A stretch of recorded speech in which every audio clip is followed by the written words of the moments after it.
ايوه. تمام. هم. ماشي يا هند، انا شويه وجاي. تمام ماشي. طب ماشي، سلام دلوقتي، هكلمك بعدين. ما كملتش المكالمه ليه؟ عادي يعني، ما حبيتش ادوشك بمكالمات الشغل. امم طب اتفضل البن. ايه ده يا سكبر؟ انت حاطه كام معلقه سكر؟ حاطه معلقه. لا لا يمكن تكون دي معلقه، ده مسكر جدا. لا معلقه، انا متاكده. طيب كده كده مش هلحق اشربها. اتاخرت جدا على الشغل. ما انت كل يوم بتشرب معايا القهوه في الوقت ده وعمرك ما اتاخرت، اشمعنى يعني النهارده؟ النهارده بالذات انا متاخر. ما انت متاخر فعلا. مت... ما انت فعلا متاخر، بس متاخر على الست هند مش على الشغل، مش كده؟ هند؟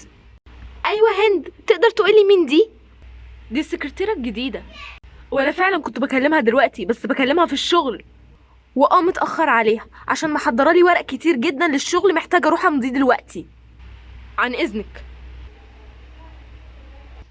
ماشي يا فلان. انا هعرف اذا كانت سكرتيره وشغل بس ولا في حاجه تانية. لو سمحتي يا باربي ما تدافعيش عنه، انا فاهمه كويس اللي بقوله، انا مش بهرتل. سكيبر بطلي شك في فلان شويه، ثقي فيه.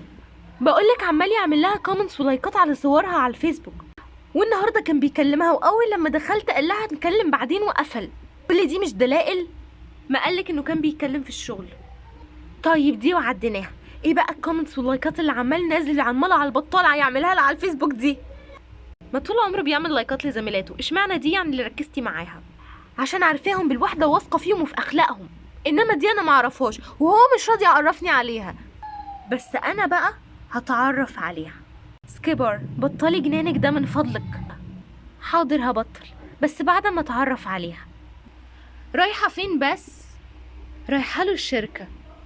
يا سكيبر بقى يوه. تمام يا فندم، فاضل كده امضة واحدة بس. يا مسهل. جود مورنينج. ايه اللي جابك هنا؟ ايه قصدي، اهلا اهلا وسهلا اهلا. اتفضلي يا سكيبر اقعدي.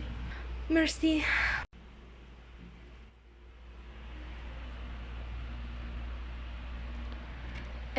بليز اعملي لي كوبايه عصير عشان انا مهبطه جدا. الشمس بره فظيعه يا حبيبي. حضرتك بتكلميني؟ لا لا، عصير ايه؟ نسيت اعرفك. مزمزيل هند سكرتيرتي الشخصيه، ملهاش دعوه بالعصير خالص. انا هكلم لك حد دلوقتي يجيب لك عصير. اوكي يا باشمهندس، دلوقتي فاضل امضى. لا معلش، اصل احنا مستعجلين جدا ورانا مشوار.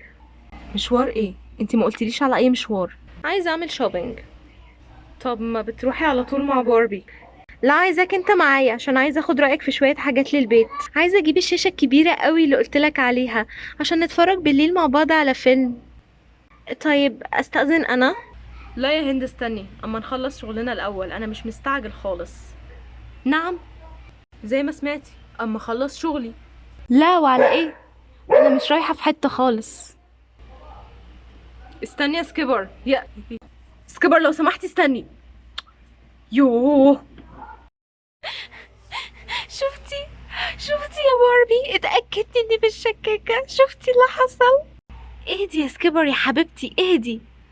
اهدى ازاي؟ اهدى ازاي؟ انا لا يمكن اقعد في البيت ده ثانية واحدة التاني. لا طبعا اللي بتقوليه ده غلط، لازم تقعدي اما هي عايزة كده اصلا. شفتي يا باربي؟ اهي الساعة بقت 12 والبي لسه ما شرفش. طب اقفلي كده عشان شكله جه. ايوه. يلا باي.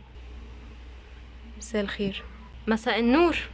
الغدا عندك جاهز في المطبخ، سخن وكل. مش جعان. وبعدين وانتي باصه هناك ليه؟ انا جنبك على فكره.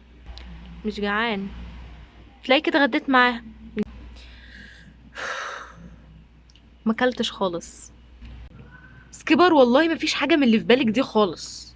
ايوه ايوه، ما هو بان النهارده. عشان ما جيتش معاكي يعني اجيب الشاشه. ممكن تغمضي عينك؟ ليه؟ هتقتلني؟ ظريفه. انا مش بهزر، مش بعيد تعمل كده فعلا. غمضي عينك يا سكيبر لو سمحتي. اديني غمضت. انت بتعمل ايه يا فلان؟ انت بتنقل العفش؟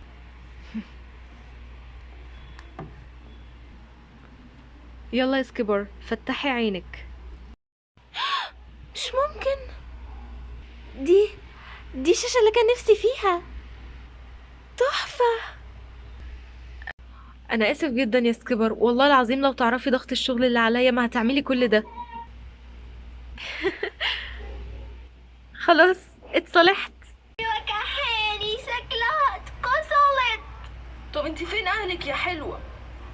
انا محلفس فين اهلي؟ محلفس مسكين اللي يصفوني. كومباوند يمكن حد يشوفها ويقول لنا. ايوه يا عم صح، من فجر تتفرجي على التلفزيون، حقك. انت لابس من بدري كده ليه؟ رايح على فين؟ عندي مقابلة شغل مهمة. يعني مش هتفطر معايا؟ لا معلش، بس هاجي بدري اتغدى معاكي. طيب ماشي، ربنا معاك. في صوت طفلة بتستنجد. او ماي جاد، لا تكون وقعت في البير. التلفزيون قلب لوحده. هو مش ده فلين جوزي؟ مين اللي قاعدة دي؟ مين دي؟ هي دي اللي مرضيش يفطر معايا عشان يروح يقعد معاها؟ مين دي؟ اخص عليك يا فلان، بقى هي دي مقابلة الشغل. لو عايزين تعرفوا ايه اللي هيحصل استنوا الفيديو اللي جاي. وبكده خلص الفيديو بتاعي النهارده. لو عجبكم ما تنسوش تعملوا لي شير ولايك، تشتركوا في القناه وتفعلوا زر الجرس عشان اول ما انزل اي فيديو جديد يوصل لكم اشعار. فزوره فيديو النهارده، السكرتيره بتاعت فلان كان اسمها ايه؟ يلا جاوبوا على الفزوره، واول 3 كومنتات هيجاوبوا هيظهر الكومنت بتاعهم الفيديو اللي جاي ان شاء الله. السيناريو ده من تأليف أصدقائنا دي ودي. الحقيقة هما كانوا أصحاب فكرة إن فلان يخون سكيبر. شكرا جدا على أفكاركم الجميلة، وانتظروا الجزء التاني إن شاء الله يكون ممتع أكتر وأكتر، ونشوف إيه حكاية التلفزيون السحري ده. وبس كده، بحبكم قد الكون كله. باي باي.